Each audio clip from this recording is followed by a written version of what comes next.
Bom, boa tarde, professor. Boa tarde, boa noite, professor. Meu nome é Lucas Freire e eu vou apresentar a peça sobre a empresa GeoWest. A empresa GeoWest constrói galpões direcionados à logística de transportadoras de caminhões que transportam diversos tipos de produtos, desde alimentos, móveis, bebidas, brinquedos e entre outros produtos. Os galpões que a empresa GeoWest constrói é alugado para estas transportadoras para estocarem os produtos como se fossem depósitos, e conforme as empresas vão vendendo, vão retirando os produtos. Bom, professor, como você pode ver aqui no V1, esses são todos os dados coletados desde janeiro de 2010 a fevereiro de 2020. No total são 122 meses analisados. E durante todo esse tempo, essas análises, a gente separou alguns componentes, que são receita líquida, custo de bens e serviços, resultado bruto, despesas, receitas operacionais, resultado financeiro e dos tributos, resultado financeiro, resultado antes dos tributos sobre o lucro, imposto de renda e contribuição social sobre o lucro, resultado das operações continuadas, resultado das operações descontinuadas, lucro e prejuízo. E como você pode ver, calculamos o máximo, mínimo e a mediana de cada componente.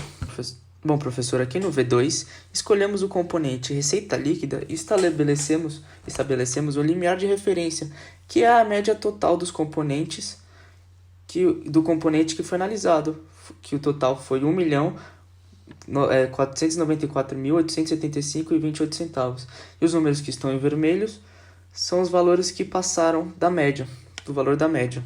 No primeiro gráfico, professor, podemos perceber que oscilações, onde a barra sobe nos períodos festivos e nos meses de grandes feriados, tende a descer nos meses mais calmos.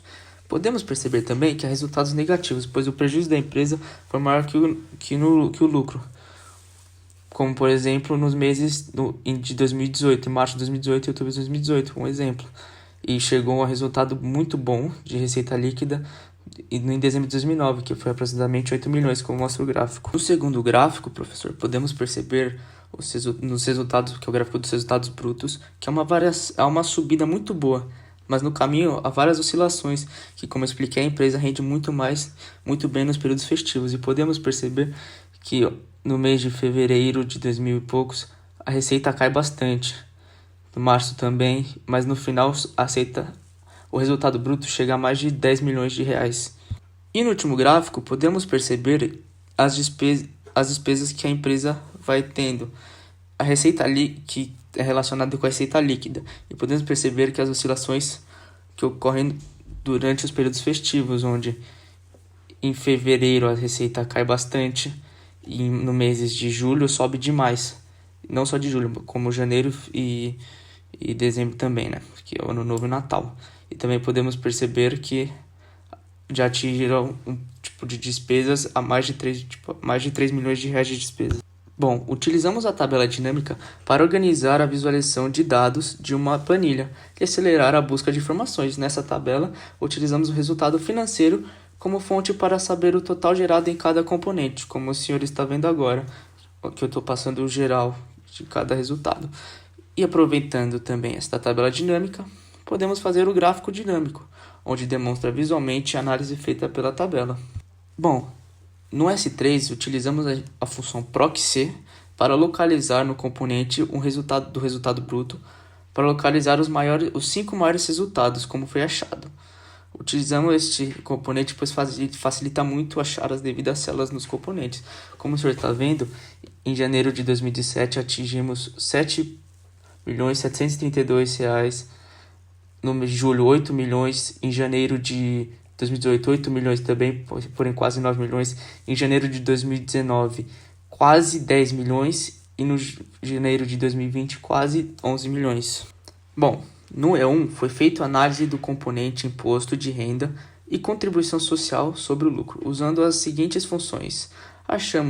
Usando as seguintes funções, achamos a média, mínimo, máximo, desvio padrão de variância e descobrimos o coeficiente de variância, que é o desvio padrão dividido pela média. Percebemos que, devido à variância ser o quadrado do desvio padrão, nos confere um valor muito distante distante de um valor máximo indicado pela tabela, sendo o valor fora de comparação devido ao seu discrepante valor analisado.